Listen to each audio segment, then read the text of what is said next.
오늘 이 아침에 우리에게 주신 하나님의 생명의 말씀은 신약성경 263페이지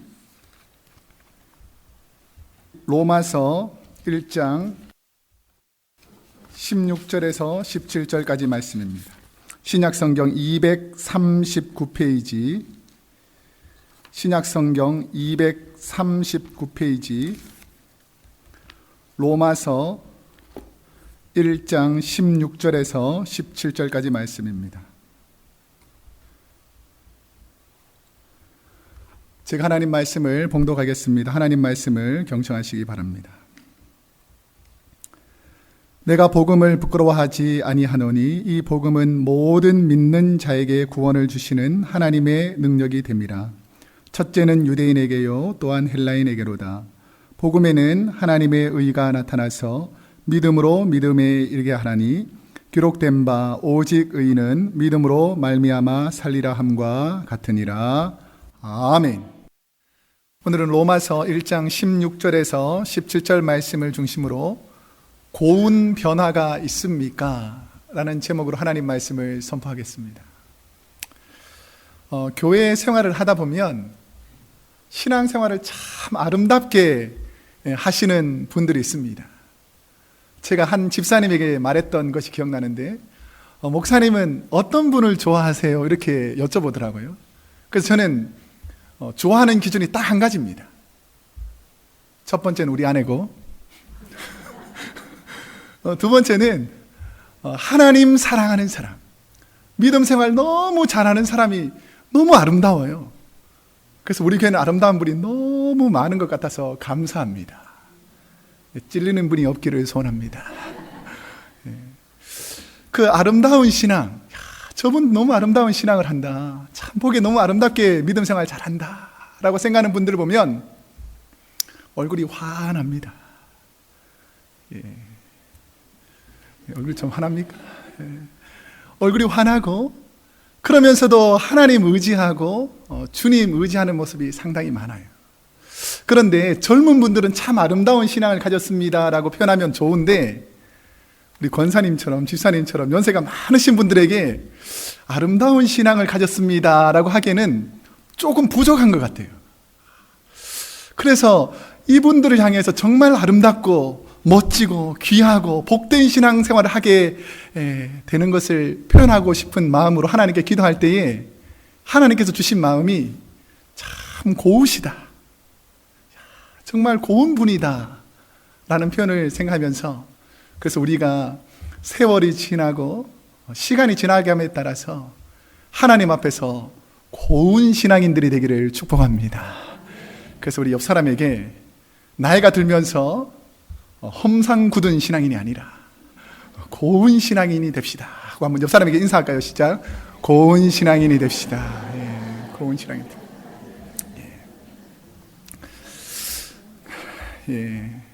그런데 시대의 변화와 상관없이 이 고운 신앙을 이끌어가지 못하도록 방해하는 것이 있습니다. 이것이 뭐냐면 자신의 경험과 습관에 갇혀 있는 분들이에요.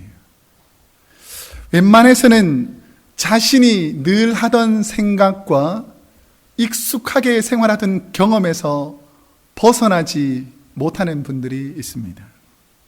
이 축적되어진 경험 밖으로의 세계를 내딛는 것을 상당히 두려워하는 분들이 많다는 것이죠. 상대방이 자신의 습관과 다르게 행동하게 되면 괜히 불편한 거예요. 내가 기대했던 방법대로, 방식대로 행동하지 않으면 불편하기도 하고 심지어는 다르다고 지적합니다. 당신 이렇게 하면 안 돼 라고 본인과 다른 사람들을 지적한다는 것이죠. 그래서 이 다름에 대해서 지적하다가 이제 말을 안 들으면 다른 것을 가지고 뭐라 그런지 아세요? 당신이 틀렸어. 그렇게 하면 안 돼 라고 말하는 경우가 상당히 많습니다. 제가 한번 시범을 보여볼게요. 우리가 기도할 때 이렇게 손깍지를 끼잖아요. 여러분이 평상시에 끼던 대로 깍지를 한번 껴보겠습니다. 자, 이렇게 깍지를 꼈을 때에 왼손가락이, 엄지손가락이 위로 가 있는 분 한번 손을 들어볼까요? 왼손가락이 위로 가 있는 분. 예, 왼손가락이, 자, 손을 들어볼까요? 예. 자, 손을 내리시고, 오른손가락이 위로 가 있는 분 한번 손을 들어볼까요? 오른손가락. 예, 둘 중에 하나는 올라가 있어야 됩니다. 예, 손 안 드는 분이 있는데, 예. 그런데 이게 오른손이 올라가 있는 분이 있고 왼손이 올라간 분이 있잖아요. 그런데 상대방이 나와 다르다고 틀린 건 아니죠. 예, 나와 다르다고. 그러면 이제 본인이 평상시 하던 것과 반대로 한번 깍지를 껴보세요. 본인이 평상시 하는 것과 반대로 한번 깍지를 껴보세요. 느낌이 어때요? 어색하고 불편하고 꼭 잘못된 것 같죠? 예, 그게 잘못된 게 아닙니다. 다른 것뿐이에요. 그런데 늘 자기에게 익숙한 사람은 주로 자기 생각대로만 살기 때문에 자기의 생활 습관과 자기의 신앙의 방법과 다르면 자꾸 틀렸다고 지적하는 경우가 상당히 많이 있습니다. 남들과 다른 것을 잘못된 것이라고 생각해서는 안 된다는 것이죠. 저는 아주 어렸을 때는 왼손으로 밥을 먹었었어요. 왼손으로. 그러니까 제가 원래 왼손잡이로 태어난 거죠. 왼손이 익숙한. 근데 우리 아버지가 왼손으로 밥을 먹는 나에게 아주 호통을 치는 거예요.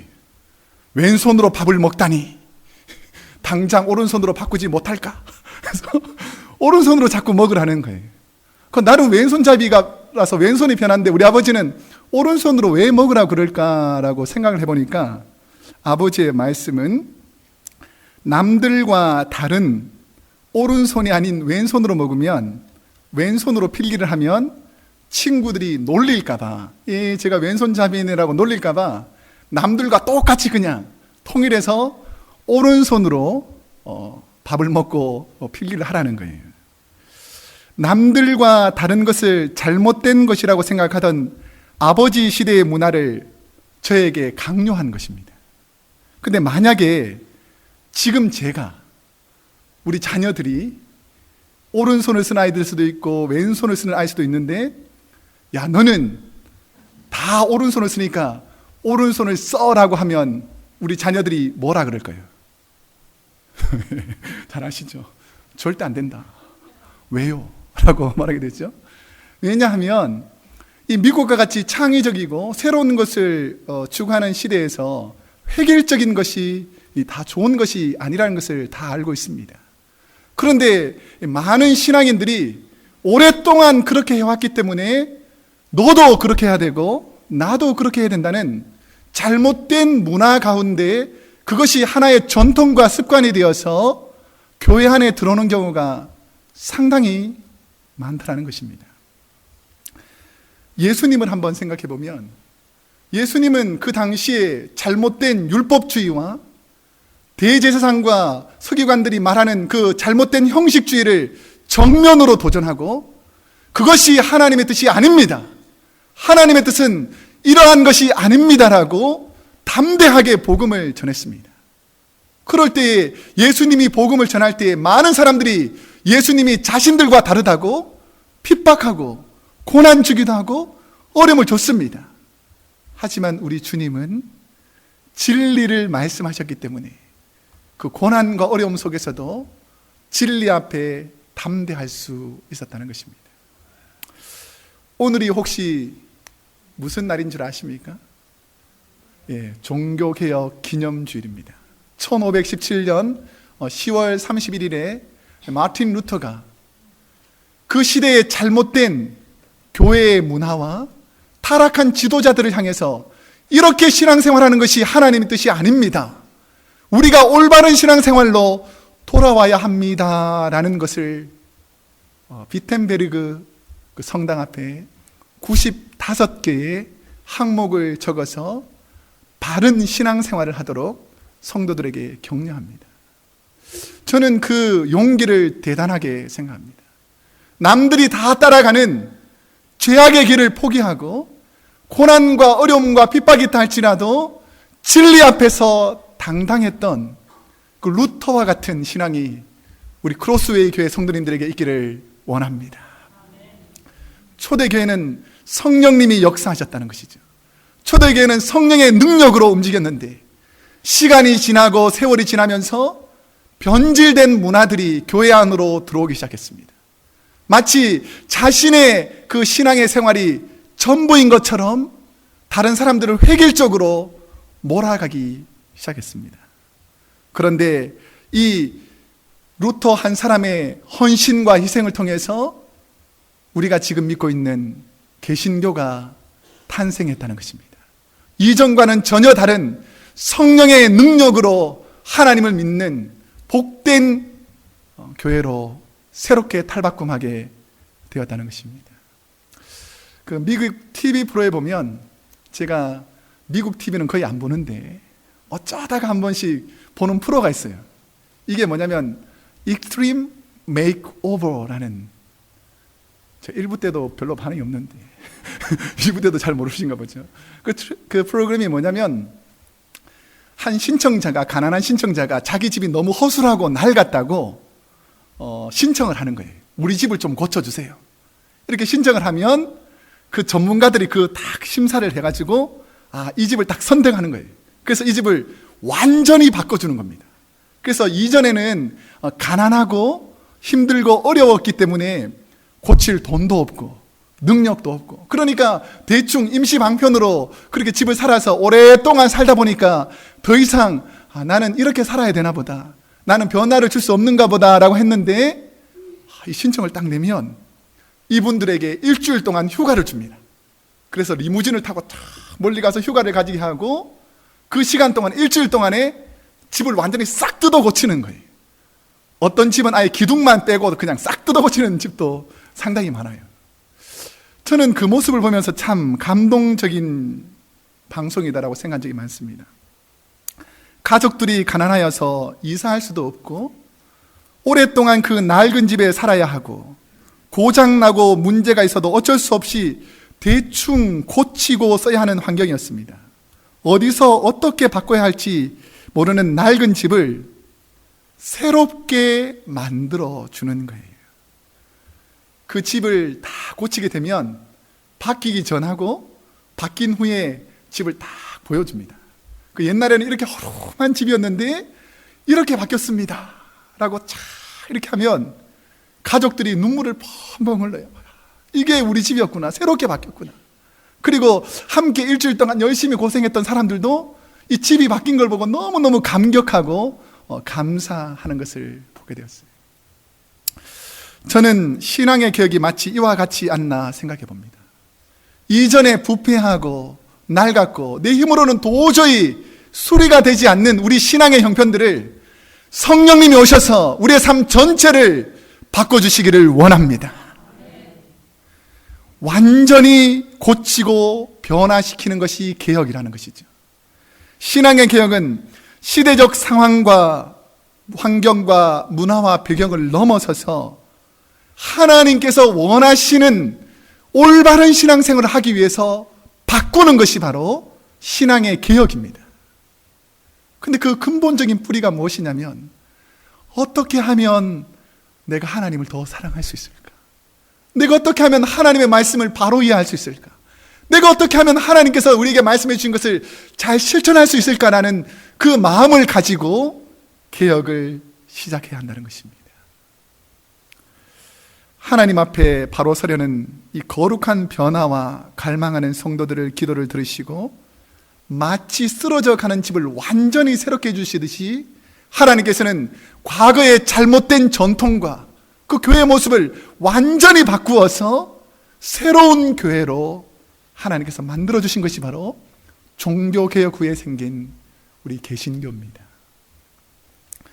어쩌면 우리 교회를 비롯해서 이 땅의 모든 교회가 새로워져야 합니다. 우리 크로스웨이 교회 성도뿐 아니라 이 땅의 많은 성도님들이 바뀌어야 하는데 어떻게 바꿔야 될지, 너무 오랫동안 이곳에 있다 보니까 이것이 전부인 줄 알고 여기에서 만족하며 사는 경우가 상당히 많은데, 오늘 하나님께서는 너의 삶을 완전히 바꿔보아라. 내가 기뻐하는 삶으로 완전히 바꿔보아라.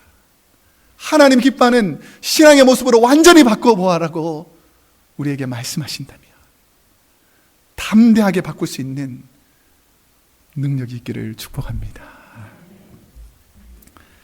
제가 어릴 때 시골에 가보면 그 할아버지 댁에 큰 웅덩이가 있었어요. 근데 비가 오는 날에는 그 웅덩이가 별로 썩은 냄새가 나지 않는데 가뭄이 들거나 오랫동안 그곳에 물이 투입되지 않으면 이 오수나 더러운 것들은 계속해서 웅덩이에 들어가는데 새로운 하늘에서 단비가 내리지 않으니까 거기서 썩은 냄새가 나는 거예요. 오랫동안 고여있다 보니까. 그래서 지나가는 사람들이 이제는 악취가 너무 많이 나니까 코를 막아야 될 정도로 악취가 나는 웅덩이가 있었습니다. 우리는 우리의 신앙을 되돌아 보아야 합니다.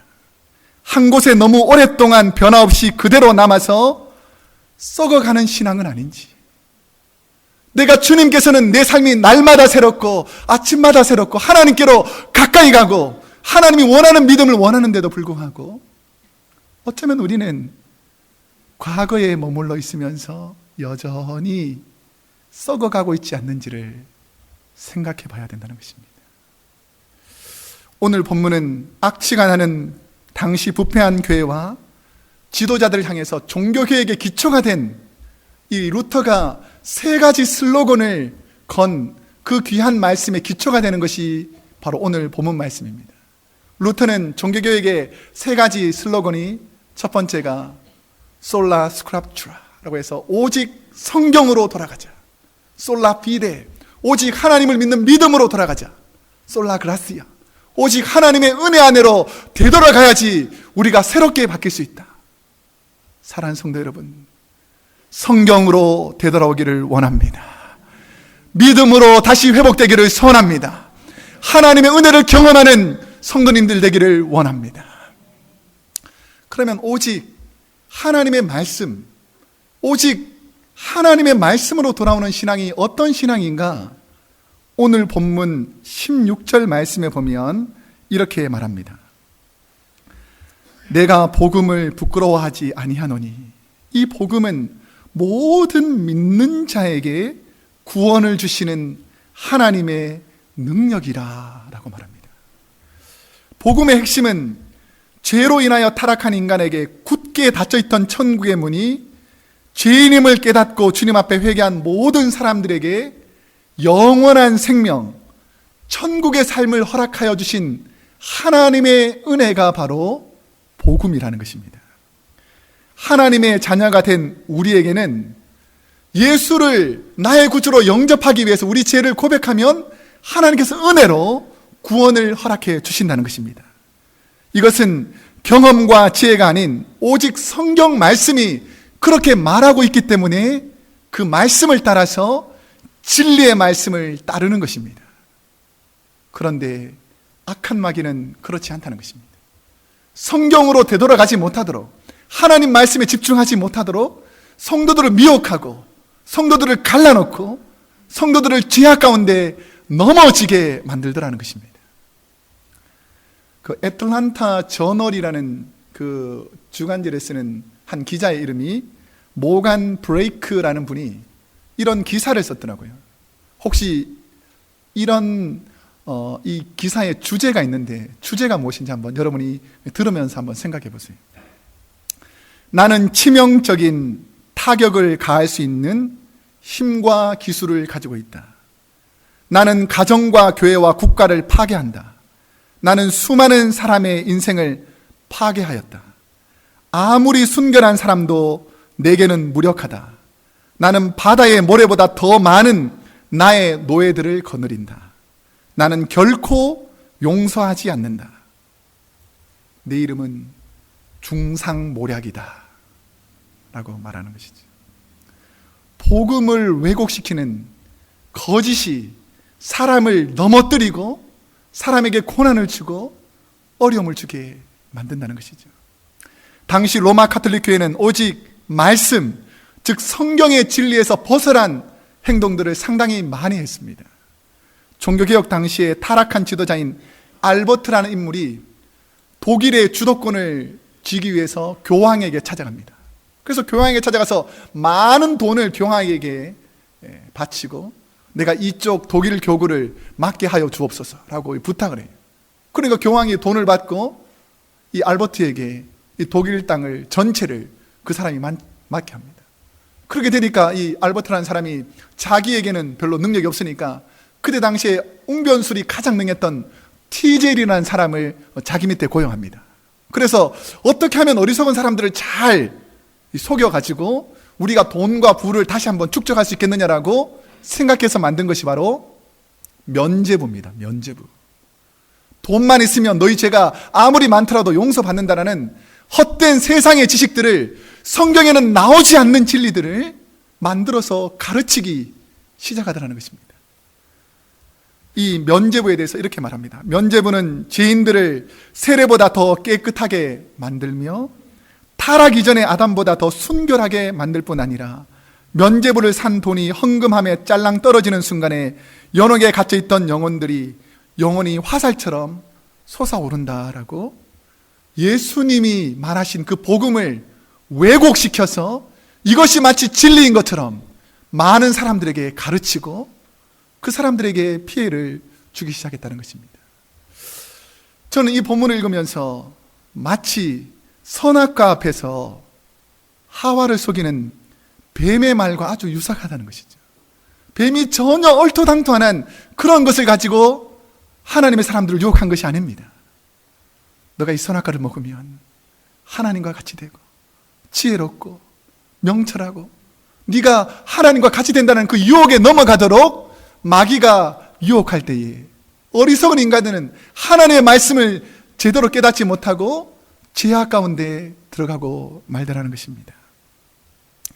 말씀에 대한 오해와 중상모략으로 초대교회의 많은 성도님들이 영문도 없이 죽어갔다는 것입니다. 만약에 그 종교에 대항하게 되면 내가 하나님 말씀을 바로 알고 신앙생활을 바로 하려고 하더라도 종교의 법에 반대한다고 많은 사람들을 대규모 숙청시키고 죽이는 일들이 그때 당시에 벌어지기 시작했다는 것입니다. 사랑하는 성도 여러분, 우리 교회 안에 헛된 전통이 성도들을 누르지 않기를 간절히 소원합니다. 말씀으로 돌아오셔야 돼요. 말씀이 말하시는 대로 돌아오셔야 됩니다. 여러분의 경험과 지식이 전부가 아니라 하나님의 말씀 그대로 순종할 수 있는 은혜가 있기를 간절히 소원합니다. 저는 이 말씀을 보면서 다니엘의 세 친구가 생각이 났어요. 풀무불 앞에서도 세상 사람들이 겁을 줍니다. 금신상에게 한 번만 전해라. 그러면 네 생명이 살아나겠다. 얼마나 쉬운 일입니까? 그런데 다니엘의 세 친구들이 금신상에 전할 수 없었던 것은 하나님의 말씀 때문이었다는 거죠. 하나님의 말씀이 나 외에 다른 신을 섬기지 말아라, 우상에게 절하지 말라는 그 하나님 말씀이 나를 주관하기 때문에 고개 숙이지 않았던 거예요. 우리가 그런 믿음이 있기를 소원합니다. 우리 자녀들이 그런 믿음이 있기를 간절히 원합니다. 그래서 하나님 앞에서 바른 신앙 말씀대로 살아가면 하나님께서 보여주신다는 것이죠. 하나님께서 지켜주신다는 것입니다. 오늘 여러분 하나님 말씀대로 순종하며 살아가세요. 하나님께서 도와주실 줄로 믿습니다. 만약 여러분이 이런 풀무불 앞에 있는 상황이 되면 여러분은 과연 어떤 믿음을 지키겠습니까? 저는 설교를 준비하면서 많은 회개를 하게 되었습니다.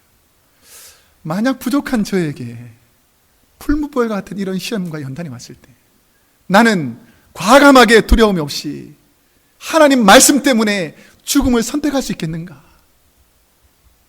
제가 한참 동안 주저하면서 하나님께 기도했어요. 하나님, 내 의지로는 안 됩니다. 내가 아무리 노력해도 죽음 앞에서 두려움이 생깁니다. 하지만 성령님이 함께 하시면 할 수 있는 줄로 믿습니다.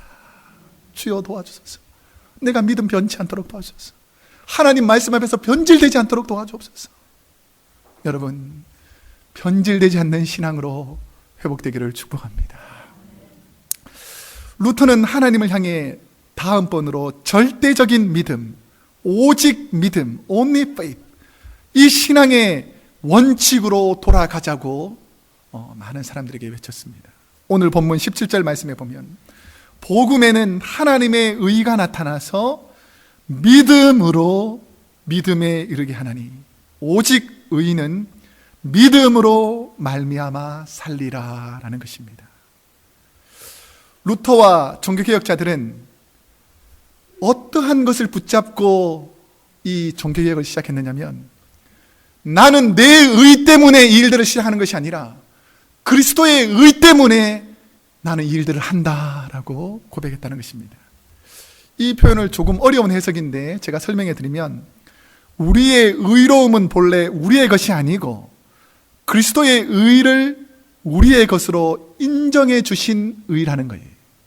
내가 의로워진 것이 내가 무슨 종교적인 행위나 율법을 잘 지켰기 때문에, 내가 선한 행위를 쌓았기 때문에 내가 의로워진 것이 아니라, 내가 받은 의는 철저히 예수 그리스도의 십자가의 보혈로 우리의 죄를 깨끗하게 씻겨주셨기 때문에 의로워진 하나님의 의라는 것을 잊어버려서는 안 된다는 것이죠.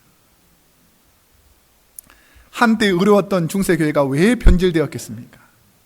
타락한 이유가 여러 가지가 있겠지만, 지도자들이 자기 의에 빠지기 시작했어요. 교회가 우리가 의롭다고 세상을 조롱하고 욕하기 시작했습니다. 그렇다 보니까 하나님의 의, 하나님의 영광은 사라지고 자신의 의, 교만함이 드러나게 되니까 하나님께서 그 의를 받지 않았다는 것입니다. 자신의 유익을 위해서 하나님을 이용하는 변질된 믿음, 기독교가 변질되다 보니까 복음의 능력이 사라져 버리더라는 것이죠. 여러분의 믿음 변질되지 않기를 소원합니다. 내가 처음 믿었던 그 믿음 변질되지 않기를 소원합니다. 변질되면 하나님께서 버려버린다는 거예요.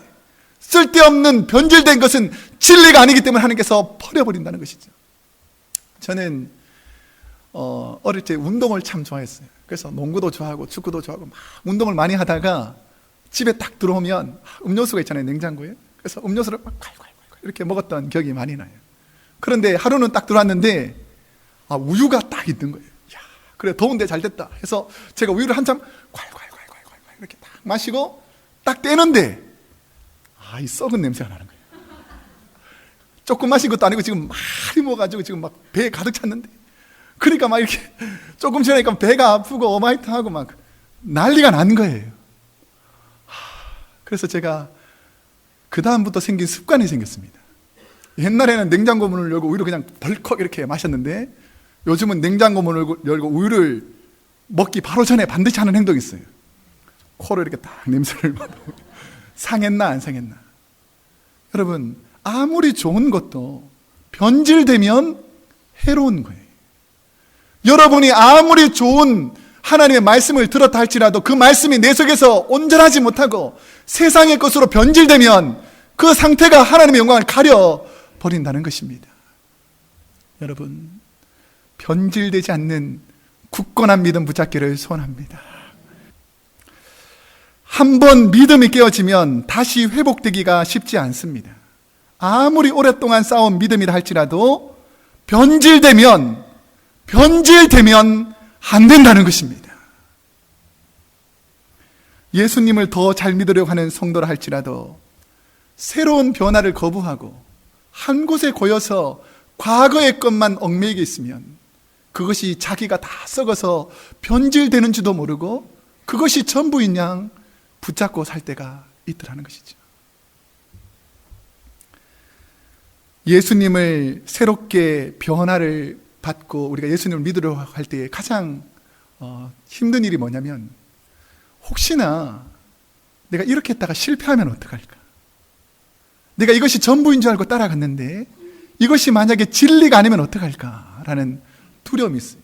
저도 목회를 하다 보면 이건 줄 알고 따라갔는데 어렵고 힘든 상황으로 가는 경우가 있었습니다. 그럴 때마다 저는 하나님께 무릎 꿇고 기도하는 부분이 있어요. 하나님, 세상에 아무리 이것이 옳다라고 말할지라도 제 믿음 변질되지 않기를 원합니다. 세상이 이것이 괜찮다라고, 교회에서 이런 일을 해도 된다고 아무리 변질된 것을 가져온다 할지라도 나는 이것을 거부할 수 있는 믿음을 허락하여 주옵소서라고 하나님께 부르짖으니까 결국 변질되지 않는 믿음을 하나님 앞에 고백하니까 하나님께서 회복시켜 주시더라는 거예요. 여러분, 세상에 변질된 것이 여러분의 믿음 안에 들어오지 않기를 간절히 소원합니다. 세상의 타락한 문화와 제약된 문화와 이 캘리포니아 지역에 있는 여러 더러운 제약의 문화가 우리 자녀들에게 침입하지 못하도록 우리 성도님들이 변질되지 않는 믿음을 붙잡기를 간절히 소원합니다. 루터가 종교개혁의 꿈을 가지기 시작했습니다. 종교개혁 과정에서 엄청난 핍박과 고난이 있었습니다. 그럼에도 불구하고 그는 복음을 부끄러워하지 아니하고 나는 이 믿음 변치 않겠다, 내가 하나님 붙잡겠다라는 그 믿음 때문에 끝까지 이겨나가더라는 것입니다. 부족한 저도 목회를 하면서 목회 계획을 한 후에 때로는 의심이 생기고 불안한 마음이 생길 때가 있습니다. 저는 그 어려운 순간마다 저와 함께 하셨던 하나님, 늘 변함없이 나를 사랑하셨던 그 하나님, 내가 기도할 때 하나님께서 말씀으로 기도를 응답하셨던 그 신실하신 하나님을 의지하고 믿고 나아가면 결국 하나님께서 저와 여러분을 인정해 주신다는 거예요. 여러분, 하나님께 인정받는 믿음을 가지시기를 축복합니다. 루터가 변화를 추구하는 마지막 요소로는 오직 grace, 오직 은혜라고 말했습니다. 지금 세계는 1분에 30명이, 하루에 5만 명이 복음을 한 번도 들어보지 못하고 굶주림으로 죽어가고 있다고 유엔에서 보고하고 있습니다. 무슨 큰 전쟁이 벌어졌거나 질병이 걸려서 죽는 것이 아니라 우리가 다 먹는 그 음식이 없어서 하루에 5만 명이나 한 번도 복음을 들어보지 못하고 죽어가는 이 세대에 우리가 살고 있다는 것입니다. 오늘 본문 16절에 보면 복음은 모든 믿는 자에게 주시는 하나님의 능력이라는 거예요. 복음은 우리에게만 주어진 것이 아니라 지금도 굶주려 가난해서 죽어가는 그들에게도 하나님께서 복음을 주셨는데 우리가 하나님의 은혜를 받았다면 하나님의 은혜를 갚는 자리에 있으라고 우리 하나님께서 말씀하고 있는 것입니다. 복음은 율법을 잘 지킨다고 생각했던 유대인에게만 임한 것이 아니었습니다. 복음은 과거의 형식과 율법에 얽매였던 잘못된 신앙인들에게 있는 것이 아니었습니다. 복음은 지금도 고난 중에 있는 모든 사람을 향해서 주신 하나님의 말씀이었다는 것이죠. 종교개혁 이후인 오늘도 많은 변화가 필요합니다. 많은 교회들이 성도의 숫자를 늘리는 데는 급하지만 천국과 지옥에 대한 복음이 점점 약해지고 이 땅의 평안함을 추구하는 주님의 구원의 은혜를 값싼 가치로 전락하는 것이 상당히 많다는 것입니다. 우리가 받은 복음은 예수님의 십자가의 보혈과 주님의 고통을 통해서 얻어진 놀라운 하나님의 은혜임을 잊지 않기를 원합니다. 내가 받은 구원은 거저 얻은 것이 아니라 하나님께서 하나밖에 없는 아들을 십자가에 못 박아 죽이기까지 사랑하신 그 보혈의 능력으로 우리를 구원했다면 그 은혜를 잊어버리지 않는 복음의 자리에 있기를 원합니다. 저는 설교를 준비하면서 미국에서 일어났던 스토리를 보고 참 감동적이며 눈물을 흘렸던 기억이 납니다. 이 콜로라도 덴버에 있는 한 조그마한 리틀턴이라는 지역에서 콜럼바인 고등학교에서 있었던 일입니다. 그곳에서 한 2명의 마피아 조직의 하부 조직에 있는 아이들이 자기 반에 들어가서 그분들을 총기로 난사한 사건이었어요. 그래서 무려 25명이나 죽고 자기들도 자살해서 죽습니다. 왜 그럴까? 왜 이런 일이 벌어질까? 마약에 취해서, 술에 취해서, 죄악에 취해서 분별할 수 있는 능력이 없는 거예요. 그렇다 보니까 그 반에 들어와서 평상시에 그 중에서 잘 알던 그분 중에서 캐시 버넬이라는 예수님을 잘 믿는 한 여자아이가 있었습니다. 그러니까 이 살인범 중에 한 친구가 그 캐시 버넬에게 총을 겨눠요. 가슴에다 총을 딱 겨눕니다. 너 예수 믿으면 죽일 텐데 너 그래도 예수 믿겠냐? 라고 말하니까 이 캐시 버넬이라는 친구가 Yes, I believe in God. 이 말이 떨어지자마자 총으로 그 아이를 완전히 난사해서 다 죽여버렸어요. 그러니까 그 상황 속에서 얼마나 공포와 두려움이 많았겠어요. 그 상황이 종료된 다음에 한 증인이 이 트위터에다 이걸 올린 거예요. 그 죽음의 순간에도 Yes, I believe in God 이라고 외쳤던 캐시 버넬이라는 친구, 그 친구의 마음을 우리가 한번 본받아 보자라고 이 젊은 청소년 사이에서 이 문화가 번져나가기 시작했습니다. 한 친구가 주님 앞에서 신앙을 버리지 않고 나는 하나님의 은혜를 절대 잊어버릴 수 없다라는 그 외침, Yes, I believe in God, 이게 슬로건이 되어버렸어요. 그래서 플로리다를 중심으로 2,500명의 유스 청소년들이 모이기 시작했습니다. 그래서 집회를 열기 시작했어요. 그 슬로건이 바로 Yes, I believe in God. 회심하는 자녀들이 많아졌고 마약을 퇴치하는 일들에 이 일들이 사용되고 많은 청소년들이 Yes, I believe in God이라는 티셔츠를 입고 하나님의 사랑을 전하기 시작했다는 것입니다. 왜 그랬을까요? 하나님의 은혜가 그 마음속에 있었기 때문에 죽음 앞에서도 두려워하지 않고 Yes, I believe in God이라고 외칠 수 있었다는 것입니다. 저는 설교를 준비하면서 무릎 꿇고 하나님 앞에 통곡했어요. 하나님, 나는 이 귀한 소녀만큼의 믿음도 없군요. 하나님, 이제 회개합니다. 나도 어떠한 고난 앞에 Yes, I believe in God, 하나님만 의지하겠습니다. 세상이 아무리 나에게 고난을 주고 어려움을 줘도 Yes, I believe in God, 그 믿음 변치 않는 신앙인이 되기를 간절히 소원합니다. 이제 말씀을 맺겠습니다. 인생에서 외모에서 풍기는 아름다운 꽃과 같아서 인생의 아름다움은 언젠가는 시들고 말지만 고운 신앙, 하나님이 인정해 주시는 아름다운 신앙, 그 믿음의 신앙은 변하지가 않습니다. 겉사람으로 만족하지 마시고 속사람이 바뀌는 고운 신앙인들이 되기를 축복합니다. 겉모양을 치장하지 마시고 속사람이 새로워지는 주님 닮은 신앙인들이 우리 크로스웨이 교회 성도님들이 되기를 원합니다. 그래서 우리가 하나님 만났을 때에 하나님, 제가 오직 말씀 붙잡고 오직 믿음으로 오직 하나님의 은혜로 이 자리에 섰습니다 고백하는 고운 신앙인들 되기를 축복합니다. 기도하겠습니다.